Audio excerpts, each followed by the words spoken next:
I think my mill is racist towards me.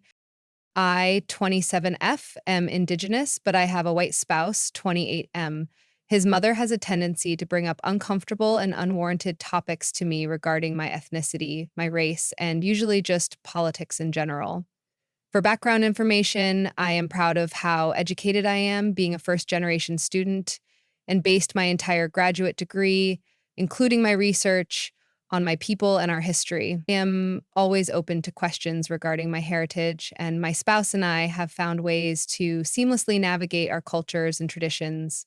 I bring this up to show how not only is this my identity, but I have extensive professional and educational knowledge regarding Indigenous issues and history.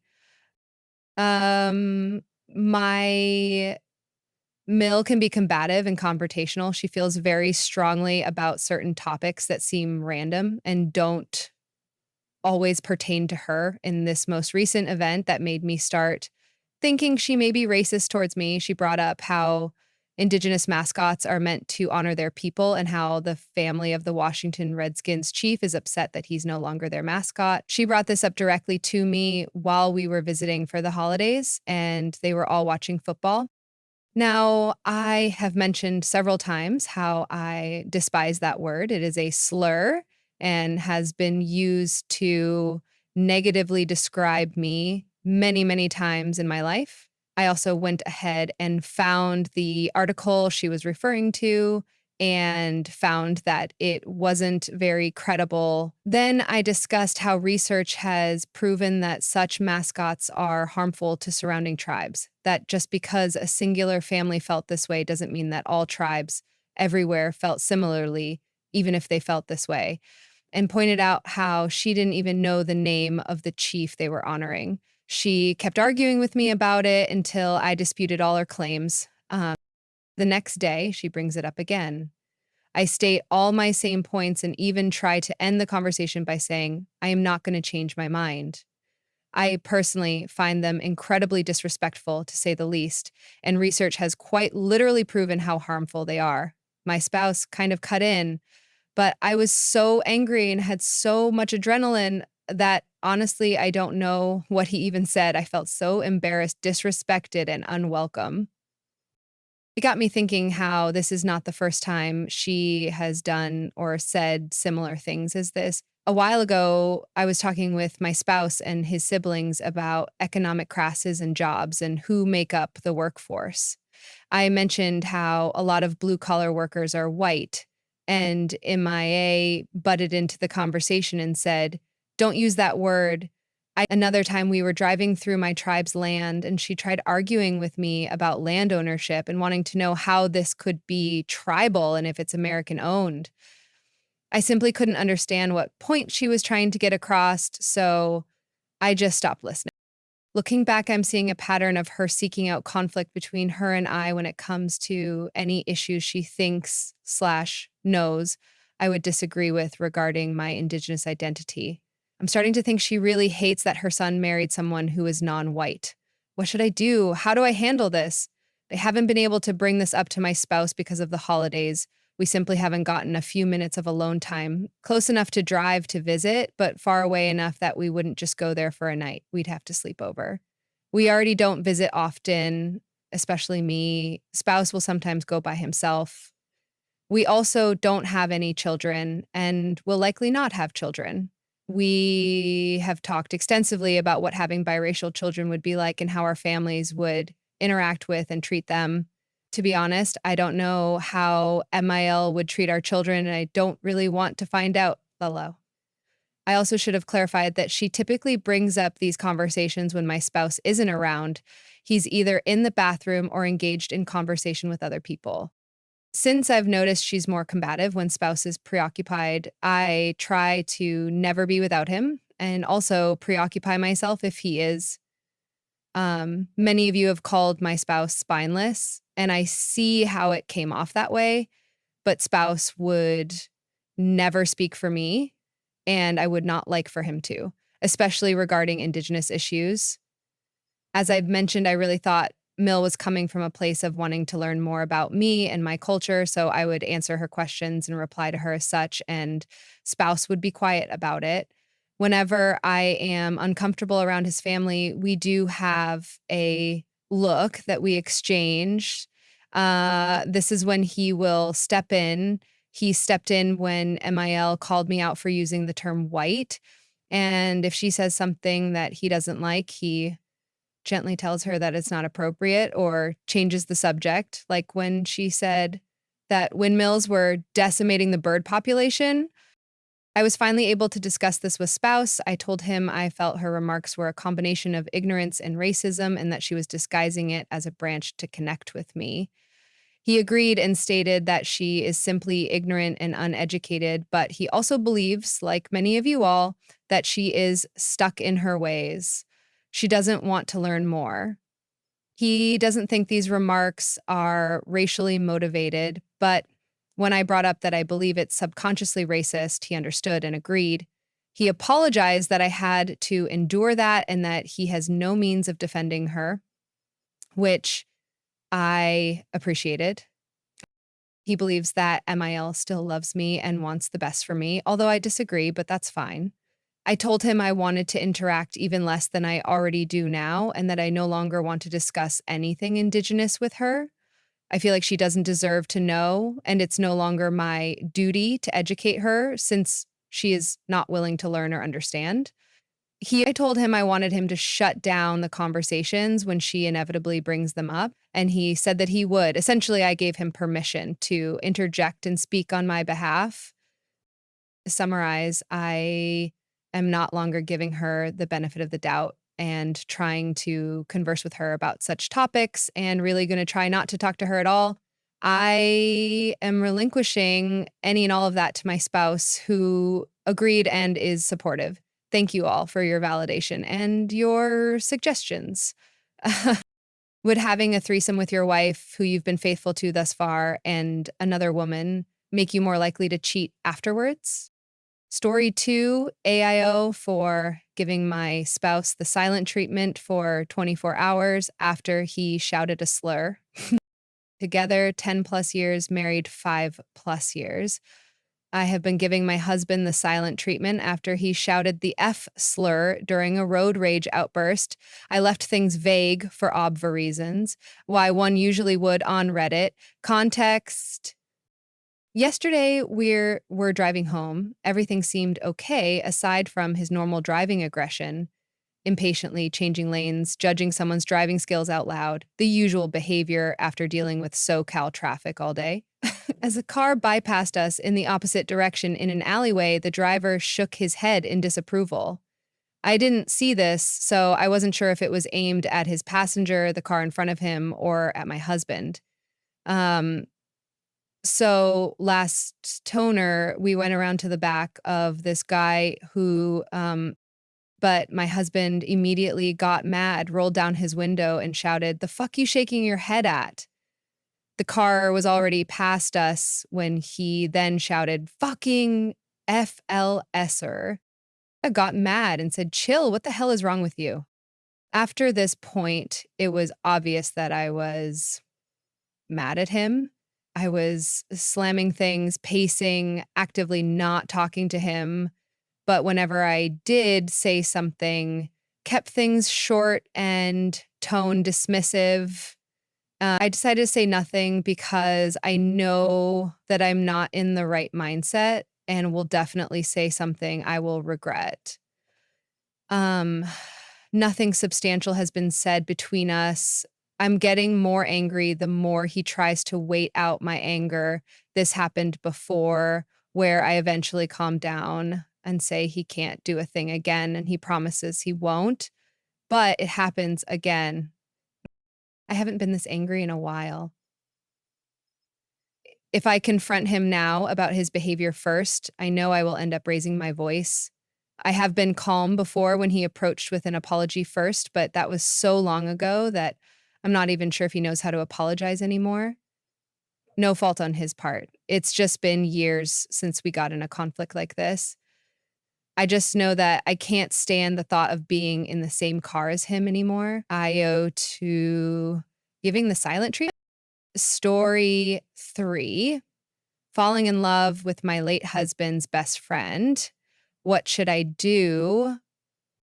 I 20 ATF lost my husband, 30 twum, to suicide. He left behind me and our, at the time, 14-month-old daughter. It was very unexpected with no history of mental health or anything. It was traumatic to say the least. I've been seeing a therapist since it happened, and although I know the grief will always be there, it's not nearly as heavy anymore. I feel as if I'm in a pretty good place with it mentally. He made the choice he did, and I don't deserve to live the rest of my life suffering from his decision. My late husband had a very close-knit group of friends that grew up together. We'd all hang out often, go on trips, etc. Since his passing, they've been very supportive, and I actually think we're all even closer now in our shared grief. One of these friends is not married and doesn't have kids, so he's been more available to help out with things. As time's gone on, we've grown pretty close and text daily.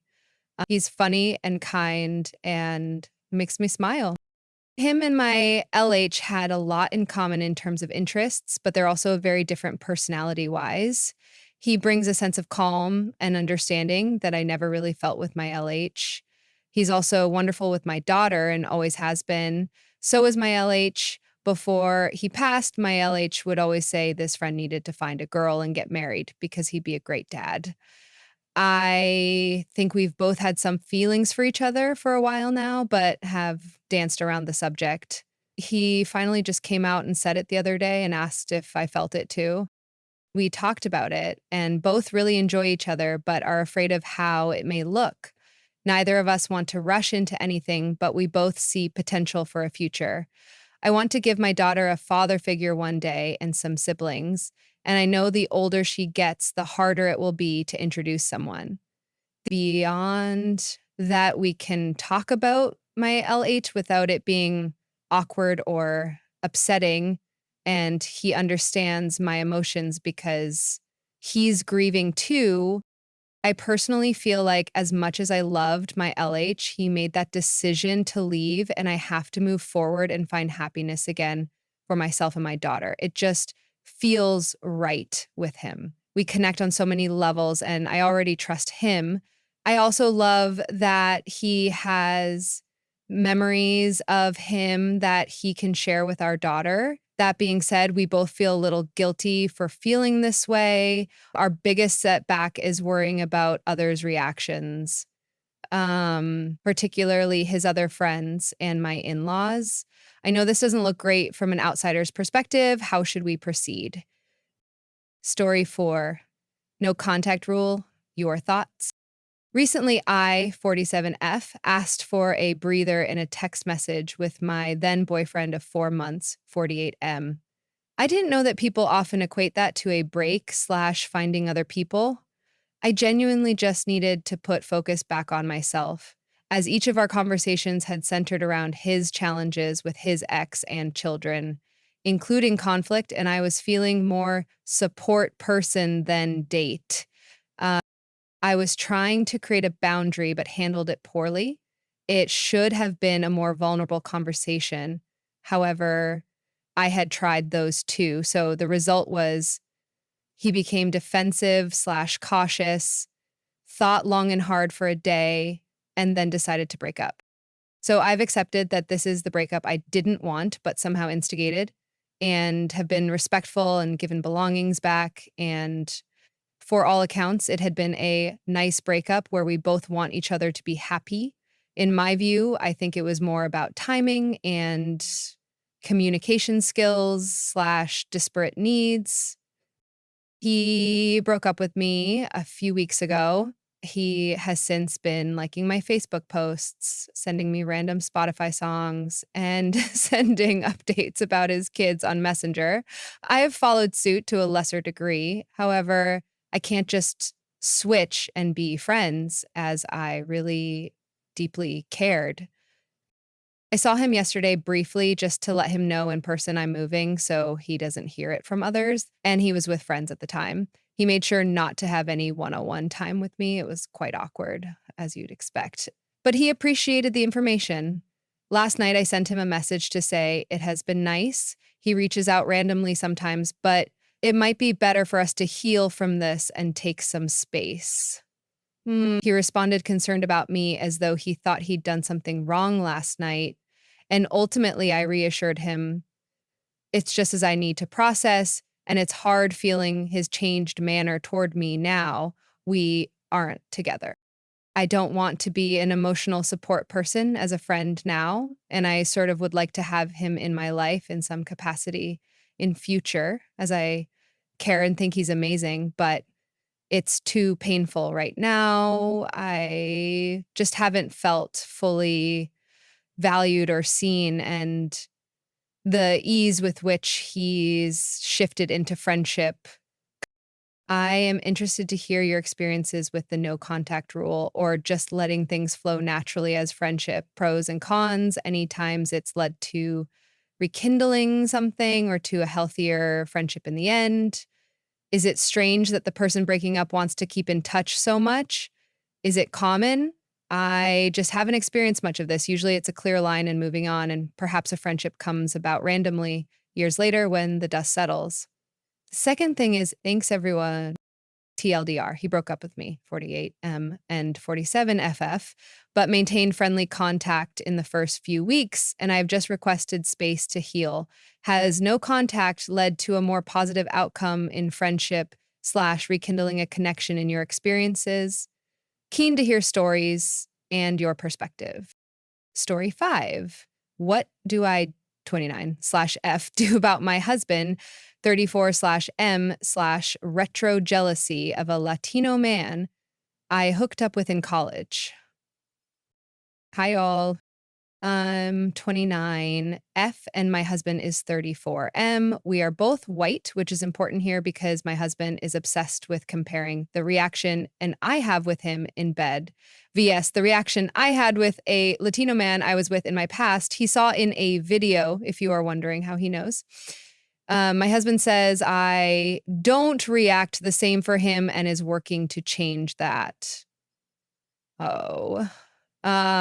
Where we are, it's mostly all white people, and there tends to be hostility against border crossing, so some racism against Latinos. Um, the guy I mentioned earlier is the only non-white I ever been with, and my husband has some issues with that fact, it seems. I wish he would just drop all this and focus on us instead of chasing ghosts from the past.